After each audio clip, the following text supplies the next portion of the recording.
Halo pemirsa, seperti biasa kami hadir menjumpai Anda dalam Michael, Mary, menginspirasi. Ya, hari Rabu, minggu pertama setiap bulannya, kami akan selalu hadir untuk berbagi kisah, berbagi inspirasi, dan tentunya berbagi satu kata kunci bagaimana Anda bisa meraih kesuksesan di dalam hidup. Nah, di bulan ini kami hadirkan sesuatu yang spesial.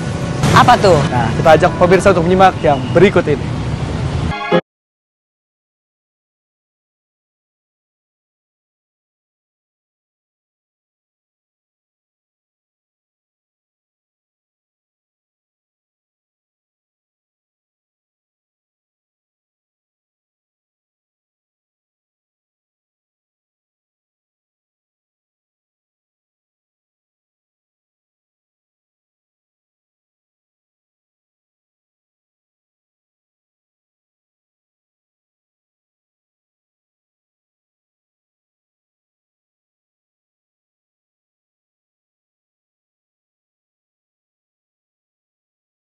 Sungguh memperhatikan ya kalau kita lihat cuplikan dari apa yang terjadi di Serang Banten.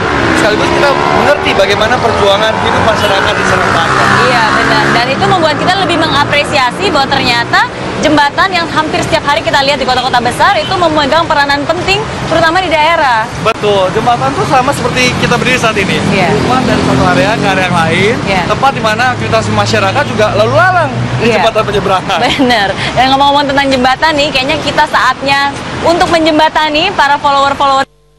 Wah, apa saja nih yang ditulis oleh para followers? Banyak nih, ada saya percaya diri karena sukses bukanlah suatu kebetulan dan prestasi bukanlah sebuah khayalan. Semua diraih dengan semangat, kerja keras, dan doa. Nah, berikutnya saya percaya diri karena saya yakin tidak ada usaha yang sia-sia. Iya, dan yang salah satunya nih, saya percaya diri karena saya yakin saya mampu, saya bisa berhasil. Nothing is impossible. Wah, luar biasa ya. Mohon maaf, tidak bisa semua Twitter yang Anda kirimkan kami bacakan satu persatu, tapi Anda bisa melihatnya langsung ke akun @SindoRCTI dengan hashtag percaya diri. Iya, dan kalau kita ngomongin tadi percaya diri ya, sebenarnya walaupun kita punya kepercayaan diri, walaupun kita punya uang, kita punya kenalan, kita punya ide cemerlang, tetap aja masih belum cukup untuk bisa sukses. Oh ya? Harus punya satu lagi. Apa itu? Punya inisiatif. Inisiatif. Kenapa sih kita butuh inisiatif, Mel? Iya, penting sekali karena banyak orang hebat, orang pinter, mereka mandek di karirnya. Nah, kenapa mereka mandek di karir? Karena mereka pasif. Pasif untuk mengutarakan pendapat, pasif untuk menyongsong tanggung jawab, pasif untuk bersosialisasi, dan akhirnya potensi yang mereka miliki itu tidak bisa dilihat oleh orang banyak. Jadi bagaimana kita membangkitkan sekarang inisiatif itu? Iya, sebenarnya nggak susah-susah amat ya, sebenarnya mudah. Tapi ada hal-hal yang sebenarnya membatasi kita untuk bisa mengambil inisiatif itu, untuk bisa berani mengambil tindakan. Nah, ada 3 hal ya yang biasa sangat membatasi. Yang pertama itu adalah kurang pede, ya kurang percaya diri, kita nggak yakin kita ini sebenarnya mampu atau enggak, bisa atau enggak.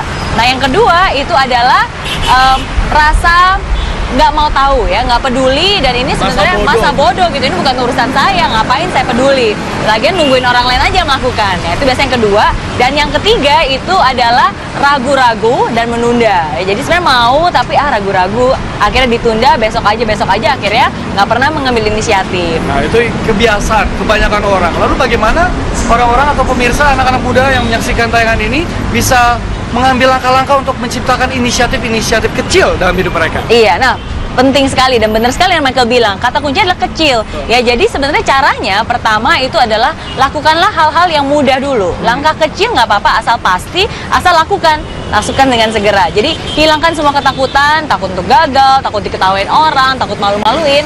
Jangan khawatir dan lakukan langkah yang kecil.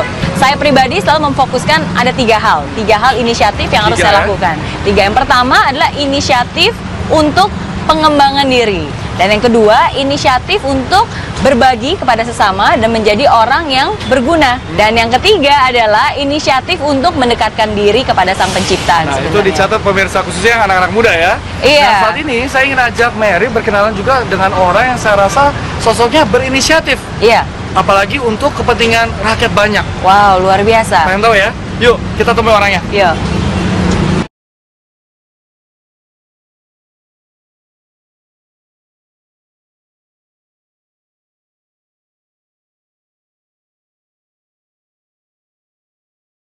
Ini dia, Mel. Oh, Sosok yang ingin aku halo, kenalkan sama Arif. Mary Riana. Iya. Mas Arif Hidayat, apa kabar, Mas? Baik.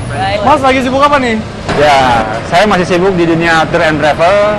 Namun 3 tahun terakhir, saya bersama teman-teman di relawan kampung itu sibuk membangun jembatan-jembatan di pelosok negeri. Hidup harus bermanfaat. Itulah tekad seorang pemuda bernama Muhammad Arif Kirdiat. Pria 37 tahun ini merupakan inisiator gerakan relawan kampung yang tergerak untuk membangun jembatan secara swadaya bagi masyarakat Banten. Banyak warga sudah merasakan manfaat pembangunan jembatan ini. Untuk beraktivitas, kini warga tidak perlu lagi menantang maut dengan menyeberangi sungai. Bahkan anak-anak bisa bersekolah dengan aman. Sejauh ini sudah ada 10 jembatan yang dibangun secara gotong royong. Arif tidak main-main. Ia bertekad membangun ratusan jembatan swadaya di negeri ini. Semuanya berawal dari kepedulian Arif Kirdiat akan nasib masyarakat di Banten. Mantan manajer di maskapai penerbangan dan lulusan dari Nanyang University Singapura ini memilih menggalang dana swadaya dan membangun jembatan bagi masyarakat sekitar. Tanpa ragu, ia menanggalkan segala kenyamanan yang ada, berinisiatif, bergerak demi kepentingan orang banyak. Wow, luar biasa. Dari Singapura, akhirnya bisa kembali ke Indonesia dan membangun negeri ini. Apa yang membuat Arif kembali lagi ke Indonesia? Saya bagaikan hidup di 2 dunia selama ini. Bagaikan hidup di 2 dunia. Nanti kita cari tahu apa maksud dari Mas Arif ya. Iya. Jadi pemirsa jangan kemana-mana, tetap bersama kami. Tetaplah di Michael Mary Menginspirasi. Terima kasih Anda masih bersama kami dalam Michael Mary Menginspirasi. Dan masih dengan Arif Kirdiat. Mas Arif, tadi Mas Arif sempat menyebut soal hidup bagai di 2 dunia. Nah, apa maksudnya Mas? Ya, karena saya bekerja di dunia tour and travel, kadang saya harus berkeliling mengunjungi kota-kota besar, Singapura, Seoul, Tokyo, dan beberapa kota lainnya. Namun ketika saya kembali ke Indonesia, khususnya di tempat saya tinggal di Banten, itu banyak hal-hal kontradiktif yang saya jumpai. Bagaimana kalau di kota-kota besar di dunia lain itu segala ketersediaan infrastruktur dengan sangat mudah diterima dan digunakan oleh masyarakatnya. Sebaliknya, ketika saya kembali ke Indonesia di Banten, masyarakat bahkan anak-anak sekolah itu hanya untuk menyeberang sungai, jembatan tidak ada. Untuk menyeberang sungai menggunakan jembatan yang sudah rapuh. Ini kan sangat miris dan sangat ironis.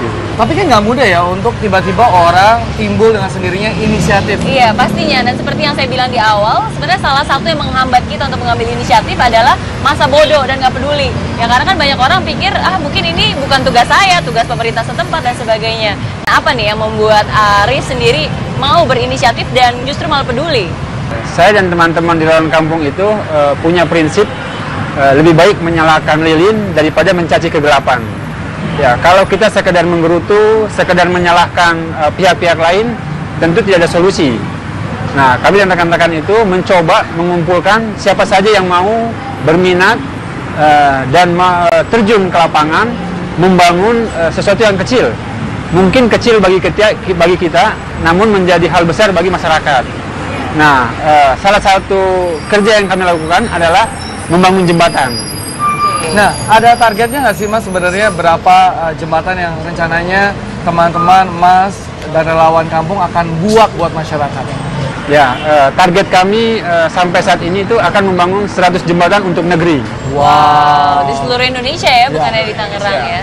Nah, saya justru tertarik akan langkah awalnya nih. Padahal nggak punya background di bidang arsitektur, nggak punya koneksi di Indonesia. Ya, awalnya saya mendekati rekan-rekan di DPRD, saya mendekati rekan-rekan di pekerjaan umum. Namun lagi-lagi kami merasa kecewa karena mereka saling lempar, kami disuruh lobby sana-sini, kami tidak sanggup untuk melakukan hal itu. Nah, dengan sosial media, akhirnya beberapa foto tentang jembatan, tentang keterbatasan anak-anak sekolah, kami publis di sosial media. Dan respon itu sangat cepat datang. Tapi mirisnya, donatur pertama jembatan kami itu datang dari Singapura. Ini sebenarnya apa yang diperlukan sih, Mer, buat kita semua yang khususnya seperti Mas Arif ya, punya inisiatif, ada langkah kecil yang dilakukan, tapi ada penolakan-penolakan apa yang mungkin dibangkitkan dari dalam diri? Iya, sebenarnya mungkin pasti yang selalu menghambat itu adalah ketakutan ya, takut gagal, takut nanti dikira orang cari muka, takut segala macam lah ya. Nah, tapi memang dengan mengambil inisiatif itu tidak menggaransi bahwa kita pasti sukses atau pasti berhasil. Nah, tapi setidaknya dengan mengambil inisiatif itu membuka lebih banyak peluang. Dan seperti tadi saya bilang, sebenarnya 80% orang di dunia ini itu adalah pasif. Mereka hanya menunggu dan menunggu dan menunggu. Nah, kalau kita sudah bisa mengambil inisiatif, itu setidaknya kita sudah berada 2 langkah di depan orang-orang yang tadi. Iya. Tapi Mas sama sekali nggak pernah begitu mendapat penolakan langsung, sudahlah. Sebenarnya penolakan itu banyak. Dari orang yang apatis, misalnya ungkapan-ungkapan, oh itu kan pekerjaan pemerintah, itu kan bukan fokus kami di jembatan. Namun saya pikir kalau bukan kita yang memulai, siapa lagi yang memulai? Yeah. Mungkin saat ini pemerintah masih terlalu sibuk memikirkan hal lain. Yeah. Nah, itu yang kami coba masuk, karena jembatan itu adalah penghubung. Penghubung untuk roda ekonomi, penghubung untuk akses pendidikan, dan penghubung hal-hal lain yang menjadi hak dasar masyarakat sebenarnya. Yeah. Dan akhirnya dari satu orang yang bergerak, masyarakat di sana pun juga ikut bergerak. Karena prinsip kami hanya memiliki dana sedikit. Kami hanya memiliki tenaga-tenaga ahli yang juga sebenarnya donatur. Kami hanya memiliki bahan, namun yang menggerakkan semua itu adalah masyarakat. Kami coba menghidupkan sistem kegotong royongan di masyarakat. Karena kata masyarakat, Pak, ini adalah cita-cita kami sejak dulu, sejak merdeka. Baru sekian puluh tahun terwujud. Ya, begitu mirisnya harapan masyarakat, berbuncah rasa mereka ketika mereka mendapat sebuah jembatan yang telah lama mereka idam-idamkan. Itu sesuatu yang surprise bagi kami. Iya, tapi itu menjadi suatu pembuktian dan kepercayaan untuk masyarakat di sana ya, bahwa sesuatu yang berawal dari sebuah inisiatif, dilakukan bersama-sama, percaya, akhirnya bisa menjadi kenyataan. Mimpi itu akhirnya jadi kenyataan ya, Mbak? Jadi kenyataan, iya. Nah, sekarang ini donatur-donatur ini sudah datang dari mana saja nih? Ya, selain dari Singapura, dari Malaysia, Qatar, Jepang, dan Jakarta. Sekarang Mas Arief kalau diberikan kesempatan untuk mengajak pemirsa sendiri, masyarakat Indonesia untuk bangun negerinya sendiri. Terutama anak mudanya Terutama ya. anak-anak muda. Silakan Mas Arief. Saya punya mimpi besar, remaja-remaja Indonesia itu mau masuk ke kampung. Tidak harus menjadi PNS, tidak harus bekerja di tempat yang tetap, tapi tetaplah bekerja. Itu yang utama. Bahwasanya Indonesia ini kaya. Nah, kitalah yang harus mengelola, kitalah yang harus membangun. Tidak harus tunggu orang luar membangun Indonesia. Terima kasih Mas Arief. Sekarang catatan dari seorang Mary Riana. Silakan. Banyak orang hanya bisa mengeluh, tapi sedikit dari mereka yang mau melakukan sesuatu untuk mengubah situasi itu. Mulai hari ini, ambillah inisiatif, pegang kendali, dan isilah hari-hari Anda dengan sesuatu yang bisa membawa perubahan dalam hidup Anda. Jangan hanya menunggu situasi membaik, tapi lakukan sesuatu untuk membuat situasi itu membaik. Jangan hanya menunggu contoh, baru kita tergerak. Tapi bergeraklah dan Anda akan menjadi contoh untuk orang lain yang mengikuti Anda. Jangan hanya menunggu bola menghampiri, tapi jemputlah bola itu dan cetaklah gol di dalam kehidupan Anda sendiri. Dan ingat, kalau saya Mary Riana saja bisa, Michael Chandra bisa, Arief Kirdiat bisa, saya yakin Anda pun pasti bisa membawa dan mengambil inisiatif di dalam hidup Anda. Ya, seperti biasa, kami juga terus mengundang Anda untuk memberikan komentar Anda ke akun Twitter kami @sindo_rcti. Caranya mudah, Anda bisa mengirimkan dengan aku berinisiatif untuk. Caranya Anda mengetik aku #inisiatif untuk titik-titik-titik. Anda bisa isi titik-titik tersebut dengan kalimat Anda sendiri dan kirimkan sebanyak-banyaknya ke akun Twitter kami @sindo_rcti. Dan nanti kami akan bacakan Twitter Anda di bulan depan ya. Iya. Dan kami masih akan kembali dengan kata kunci lain untuk bisa meraih sukses dalam hidup ini. Tentunya masih dalam Michael Mary menginspirasi. Terima kasih Mas Arief. Thank you Mas Arief.